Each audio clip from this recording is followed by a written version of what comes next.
Haleluya, puji Tuhan, salam sejahtera bagi kita semua. Kembali lagi dengan Bible Everyday.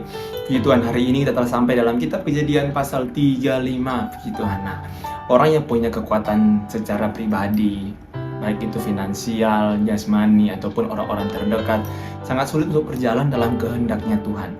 Nah, ketika Yakub diperintahkan Tuhan untuk kembali ke Betel, ya, ke Seir, kepada orang tuanya, pada keluarganya di sana, Yakub dalam perjalanan berjumpa dengan kakaknya, ya, Esau.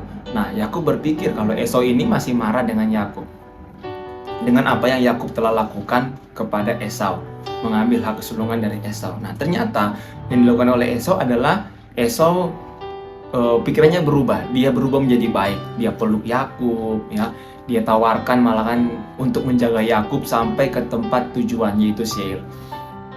Esau menawarkan hal yang baik, tetapi dengan cerdiknya Yakub, ya, dia masih punya masih punya banyak alasan begitu, ya, karena dia takut dengan kakaknya.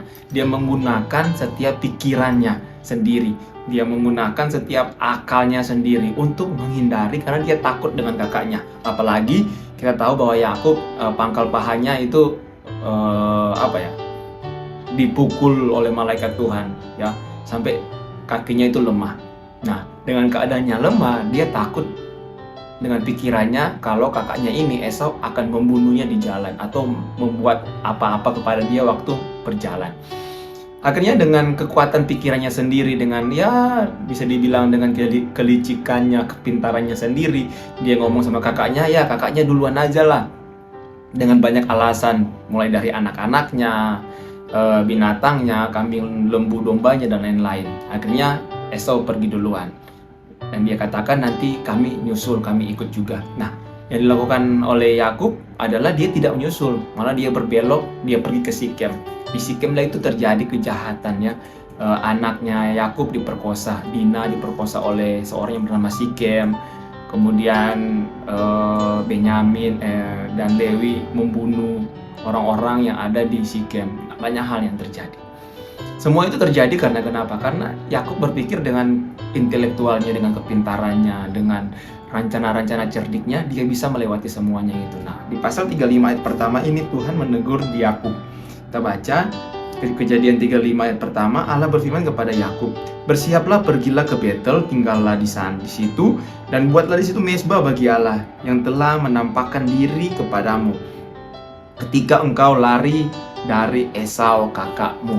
Nah, Tuhan memerintahkan Yakub untuk supaya dia bertobat, ya. Dia pergi ke Betel, kemudian bangunlah rumah Tuhan di sana, bangunlah mezbah di sana, supaya benar-benar dia bertobat. Singkirkanlah semua berhala-berhala daripada Yakub.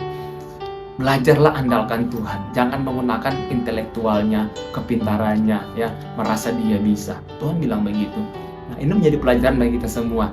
Jangan sampai kita berpikir, wah, kita bisa dengan cara-cara kita.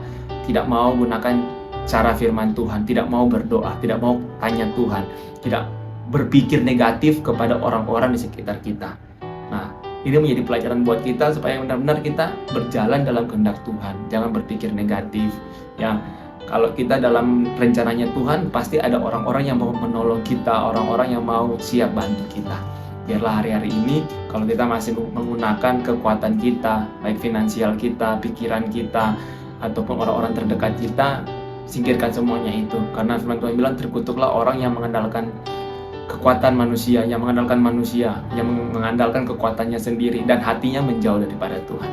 Biar kita gunakan caranya Tuhan, kekuatannya Tuhan, sesuai dengan firman Tuhan. Haleluya.